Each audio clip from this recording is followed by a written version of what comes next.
we would be remiss not to look back at the past 2 years, of course, and consider the sector's recovery from the biggest crisis in our history. And I love, of course, what Chris just said there. We're looking right now at the golden age of travel and tourism. And the figures are so important just to remember what happened between 2019 and 2020. International visitor spending dropped by nearly 70%, 70.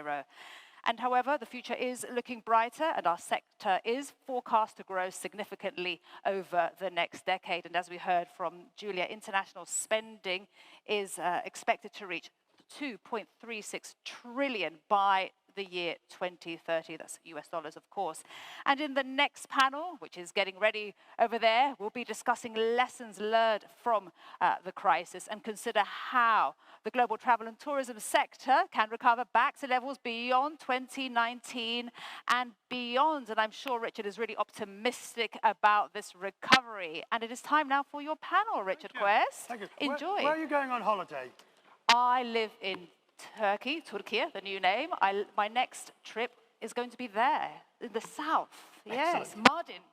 That's where. Enjoy. Let's Bye-bye. have my panel. Everybody who's on my panel, please, if you will find your name. His Excellency, the Minister from the UAE, Stephen from Hertz, Gloria, take your seat, Sébastien, take yours, and His Excellency, the Minister from Indonesia. Take your seats. Right. Let's, if in doubt, move the furniture. You say, sit down, sit down, sit down. No, that's fine, all of you. Sit down, right. Where's His Excellency Sandiaga Uno from Indonesia? Are you with us, Minister? Hello. Well, we'll start and the Minister will join us in the fullness of time. I'm here, Richard. What? Oh, you're there. Hello. This is what you call... What's that? You should see the line at the toilet. It's amazing. I ran. Right, so, now men know what women suffer. Exactly, and this is what we need in tourism. What, more toilets? More toilets. Clean toilets like this one. This is royal toilets. Amazing. Really amazing toilets. I've got a, there's actually some other toilets at the back. Really? Yeah. I went all the way. I know, but they've locked the door, so I had to go. Go and take your seat. Okay, thank you. Gloria, we talk about that and we have a bit of a laugh about that. But the reality is, how often have you been, I mean, we're talking about recovery and beyond, infrastructure, toilets. Hello? These are the important things of the everyday things, aren't they? Absolutely, that's a big issue in a lot of destinations. Sometimes they don't plan for enough toilets for the tourist. Yes, we have been there, I know that. I want to start with this idea of to recovery and beyond. Sébastien, what does that actually mean? In the sense that please do not remind me that the recovery is here and that you're doing well and your rack rate's high and et cetera, et cetera. And we heard about collaboration, but what happens now? It's a wake-up call. It's what's happening now is to understand your customer is going to be different. The mix is different. The ask is different. So the supply should be different. And the offer should be different. You just have to revisit the way we've been conducting business the last 50 years to a new world, which I think is a better world. And we talked about it, and I've been saying, sorry, Richard, we have to think that the hotels tomorrow should be catered for the locals, not for the travelers. That's a major shift. And if you succeed seducing the locals, then the travelers will pick your hotel as a place to be. But how does that work itself out in reality? In reality, is design it for those in terms of F&B, in terms of workspaces, in terms of catering, in terms of entertainment, in terms of music, in terms of having fun on a day-to-day life. Make sure your hotel is busy from 7 o'clock in the morning until 11 p.m. at night. Usually they're empty. But that, de facto, just to focus on this, it is a mind shift, but it turns you into a domestic offering for the local people. And so what? That is beautiful. Make yourself one of the players domestically. Don't you worry. The travelers you will know you exist. Just be a local, act as a local, think as a local. Would you agree, Minister? I mean, your industry is just getting back on its legs, and you're still suffering from the lack of China being a full participant. We lost more than 1 million of jobs, and it was really a tough time. But I'm sorry I have to rush back from the toilet. I have not say Assalamu alaikum wa rahmatullahi wa barakatuh to all. And I just completely made a fool out of myself in front of my president, the 6th president of Indonesia, President SBY there. But Richard, this year, when we talk about jobs, Indonesia is on track to create 1.1 million tourism-related jobs.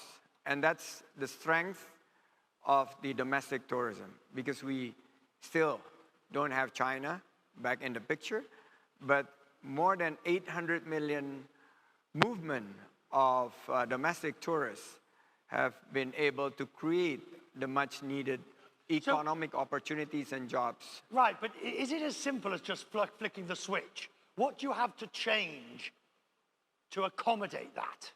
First, we need to change the mindset, because Bali in particular, if Quest means business, Indonesia and Bali means sustainable tourism. So we need to change the mindset to quality and sustainability.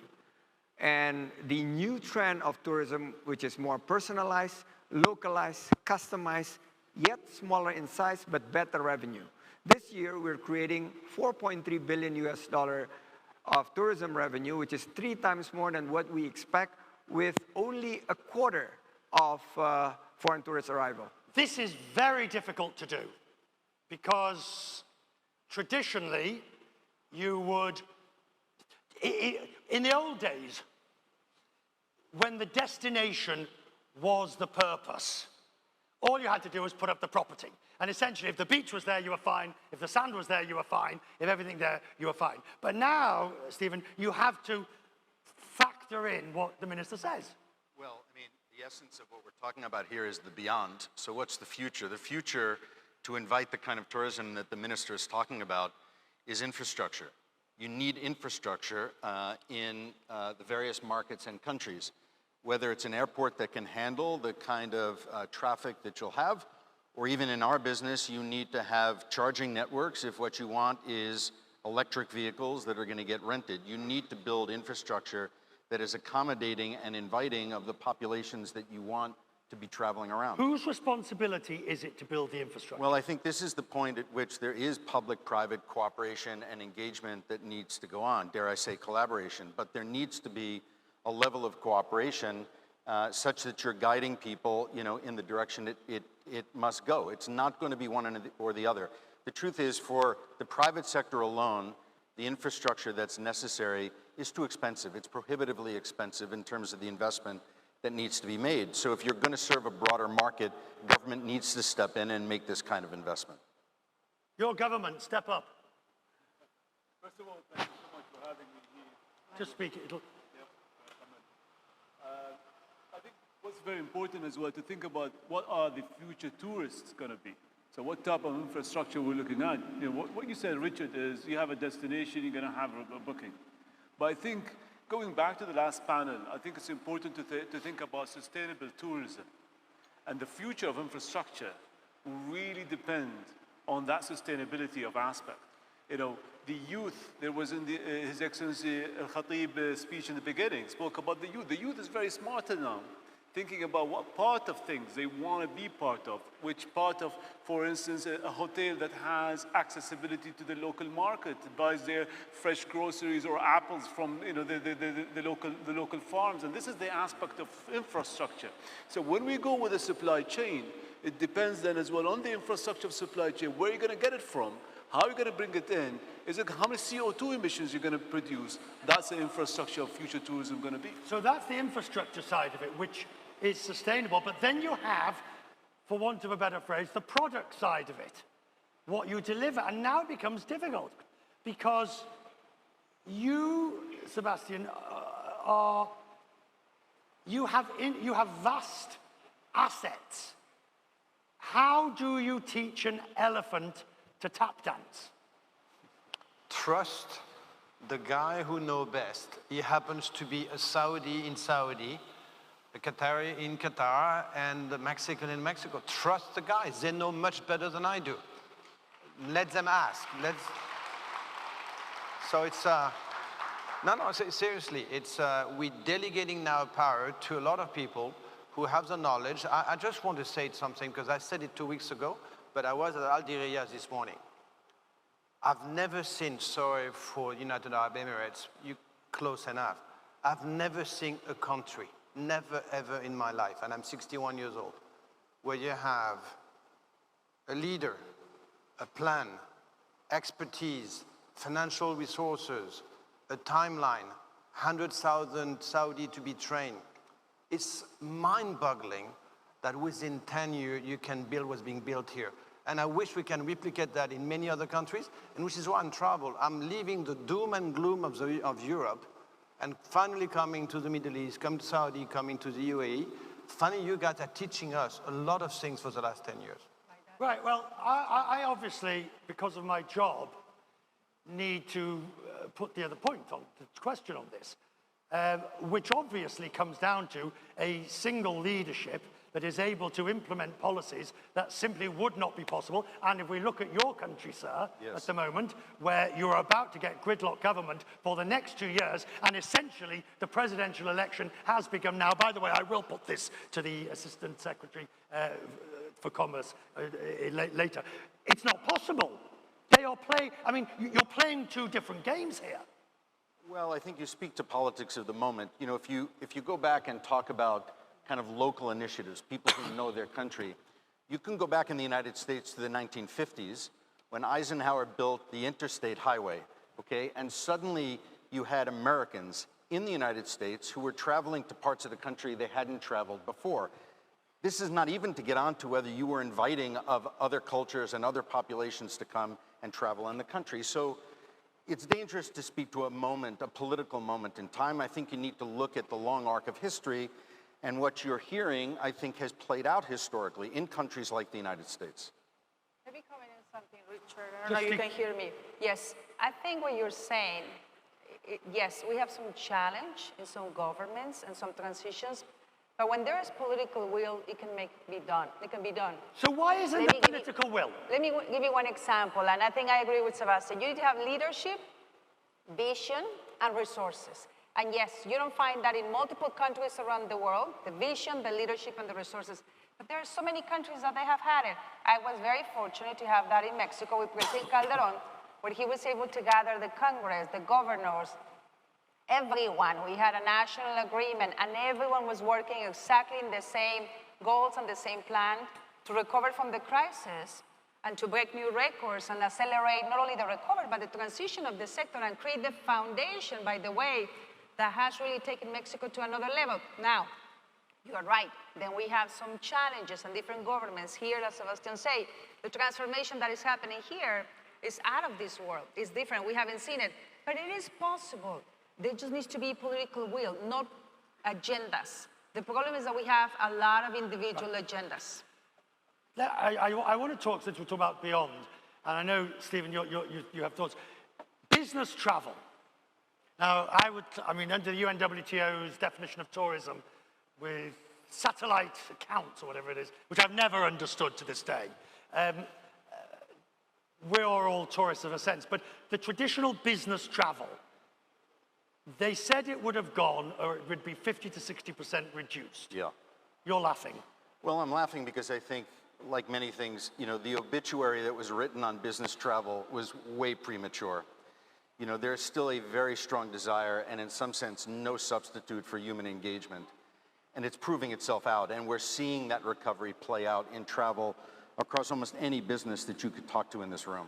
But you have to adapt your product, because if I've rented a car from you because I'm in wherever, how does that play out for you? Well, there are interesting changes that have happened, okay? One is that, you know, I don't want to say that we've completely merged business and leisure travel, because I'm not sure that's true. However, you know, there's flexibility of remote work, which gives a person an ability to extend a business trip and work remotely for other days. So somebody could be on a business trip on a Tuesday, Wednesday, and Thursday, and then look to extend their trip through the weekend. That benefits everybody in travel.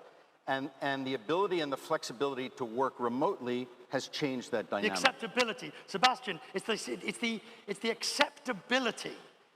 Because most of us in this room, by the way, put your hand up. How many people in this room have actually and successfully done a pleasure trip where you've gone for business and stayed on afterwards, either with your family or on your own, for 2 or 3 days and enjoyed a holiday afterwards? How many have tried and failed? And how many don't want to admit it? How many don't want to admit it? Yes. Sebastian, again, the question earlier, do you have fixed assets? Business travel has never been so strong if you talk domestic business travel. Let's be very careful here.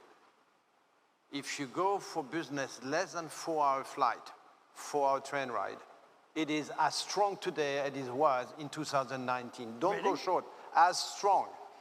What has been impacted is long flight, international business travel, cross-continent, which is tiresome, which is very expensive. 25% of those customers will be gone forever because they're going to start on Zoom, on digital. But don't go short, and there's another statistic. Over 30,000 large employees, corporation, they're going to reduce business travel by 4%. Underneath 30,000 people organization, they will increase business travel by 6%. So you're saying the long haul is suffering more than the short haul, which is exactly... No, I'm saying the short haul is not suffering. Right. So that's the exact opposite to what we thought was going to happen, because we still think of people going on curated longer trips to see multiple clients in different destinations. You don't meet client by Zoom, for God's sake. If you want a client to sign, you need to be authentic, you need to be a person, you need to charm. Don't do it on Zoom, you're going to be unsuccessful, my dear. Absolutely. We saw it in G20 that just finished in Bali. We're doing research, how many from the Business 20 participants actually stayed longer. And apparently more than 60% stayed longer, and they visit a better destinations. You mentioned sun, sea, and sand. Now we're offering serenity, spirituality, and sustainability. They want to try planting mangroves to offset their carbon footprint. They want to visit village tourism. Isn't the authentic issue, which we heard in another, isn't that even more significant than when you talk about spirituality, experience, and those sorts of things? Yes, and we saw that in village tourism, which make it a pandemic winner during the 2020-2021. Other destinations were suffering, but village tourism actually climbed by 30%. More people visit the tourism village to experience, and because it's open space, you have no crowd issues, and people just now spend more time visiting new destinations. We were very fortunate, actually, to host the Expo 2020. I was there. And you were there. Several times. Several times. And that we see the business, leisure kind of tourism that really happened in the 6 months of the Expo itself. I think for the future of tourism, there should be more comforts, leisure, and tourism aspects that comes in together. Do you have to adapt your product? I don't mean physically in the room, but I mean the pricing of your product, or the combination to allow for this? Does this pleasure destroy your revenue models? No, but I guess it is true that I guess now we don't have any Sunday night being empty. Sunday night. Oh, you must be delighted. Sunday night was the graveyard of the hotel industry. Which is why, Richard, it's going to be more and more difficult to actually define what is leisure, what is business. It is true staycation works immensely and works extremely well, which means people leave on Thursday afternoon, they come back on Tuesday morning, they're going to be working on Friday, working on Monday, they're going to spend the weekend with people they love next to them. Same pricing whether it's Thursday night or Sunday night. So I'm not going to have a different pricing if the guy's staying on leisure or business. You are or you're not? No, we're not, it's the same pricing. This is not an insignificant economic issue for the industry. I mean, the notion that you are smoothing out what was otherwise peak and trough, and so your ability to staff, your ability to marshal resources, how many hotel rooms, how many rental cars, et cetera, all of that is now arguably easier in the context of allocations that you make on a much smoother sort of day on day, as opposed to, you know, a curve that otherwise developed. Would you? Allow me just to add. Yeah. I think the most important to go back to the argument of, are we ready for the next pandemic? What are the type of products that we need and how agile are we in the aspects of being ready for any situation that might arise? How do we, you know, we don't want to see our tourism sector drop and drip like that happened back in the 2020 and 2021. We opened the first country in the region to really open its border in December 2020. It's 13% of our GDP. Yeah, it wasn't entirely successful. It was as how you tight your belt, you know, how tight you want it. So we saw in the UAE, the meters between a table and a restaurant, the other one, we saw 1.5 meter, we saw 2 meters, we saw 3 meters, we saw another 1 meter, week by week. So the people on the grounds managed to actually make sure that we test and we make sure as well the restaurants operate in a way that actually they can work. What was the, if you take from the pandemic and just put the pandemic towards it, but take the lesson you learned, and now bear in mind the recession that we're going to face in Europe and in other parts of the world and a general slowdown, what do you need to do to prepare for that? Stephen, start with you. Well, I would say that, you know, with 2020 hindsight, you can revisit every decision, you know, that was made. And we were far less than 2020 in the context of the vision we had at the moment. And so every country was dealing with a certain amount of triage that they were trying to sort of, you know, get through. I think in the end, you know, there's a level of experimentation that needs to go on. You try to keep your employees and your assets together best you can. You manage with a level of efficiency. But I dare say that we're not going to experience a crisis of the magnitude that we did. And in my experience and, you know, the old job that I had, you know, you are better for successive crises that you work through because you understand how to marshal the resources and what your moves will be. On that point, if we accept what we've learned and the shift in the model, Sébastien, are we literally at a new frontier in tourism? Yes, we are. I think there's a true sense, and you talked about it, whether you call it wellness, sustainability, people are going to be traveling less numbers of trips, no question will stay longer. It's kind of a regaining control of your life. You're going to have a different appreciation of time. People are going to be going slower on trains. People are going to want to take their time. They're going to be having a longer lunch. They're going to go see a museum they would not have thought. So it's regaining your life, better balance. No, you're laughing, but well, I tell you why I'm laughing. I tell you why. No, because I don't think anybody on this panel recognizes that in their everyday life. I do. I do. I stay an extra day. Taking things slow. I mean, the number of people I've spoken to in this room who say that they've been to 15 destinations in the last 3 weeks and multiple time zones, and they haven't stopped. But you know, Richard, in a way... Guilty as charged. Sorry? Guilty as charged. Yeah, but catching up, because people are catching up, Richard. But I think Sébastien is right. Now, after the pandemic, some sort of shift has happened, and now we're spending more time with what makes us happy and with quality and with loved ones. Now, yes, you still have to travel for business, but he's absolutely right. And that's why also it's very important what he just said about having these hotels being communities for the local destinations, because we want to enjoy more life. We had a better appreciation about what really matters after the COVID. I think I agree with Sébastien. What we learned from the pandemic, Richard, is we need to put more women at the leadership of our institutions. Absolutely. We walk the talk. Here, well, the minister is a man, but controlled by a woman. at home. Yeah, we all are.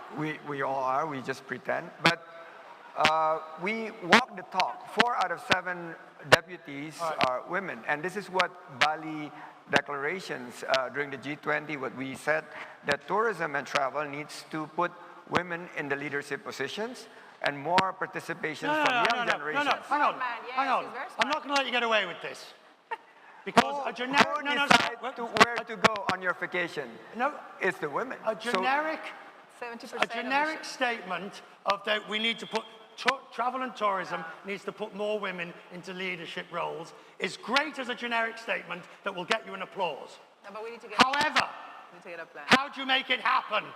I made it happen in my ministry. I make sure my vice minister is a woman, my permanent secretary is a woman, 4 out of 7 deputies are women, and we have bring in more young generations at the decision making.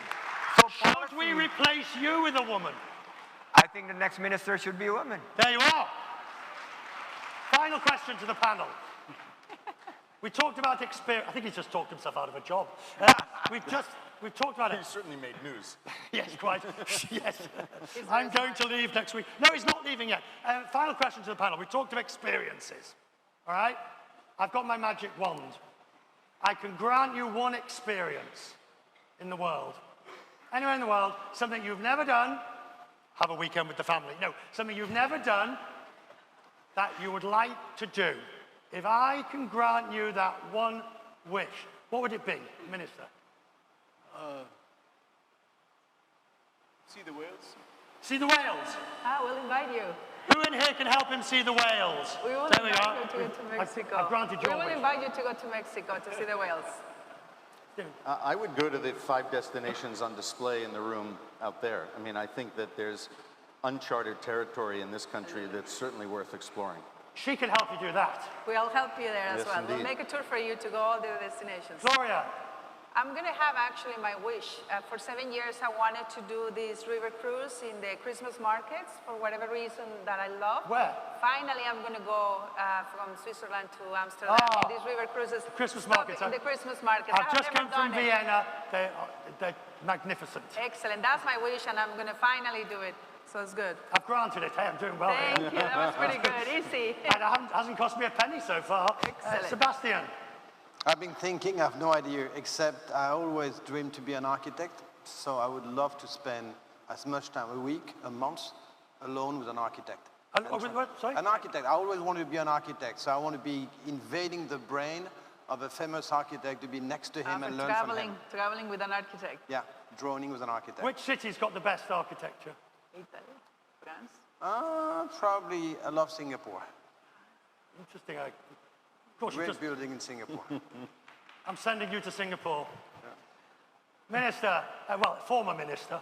I think President Jokowi now getting our streaming your phone information. But Bali to be all powered by electric vehicle by 2030 and creating 4.4 million new jobs. Better quality jobs. Wish. Ladies and gentlemen, our panel. Thank you. Thank you. Very good to meet you.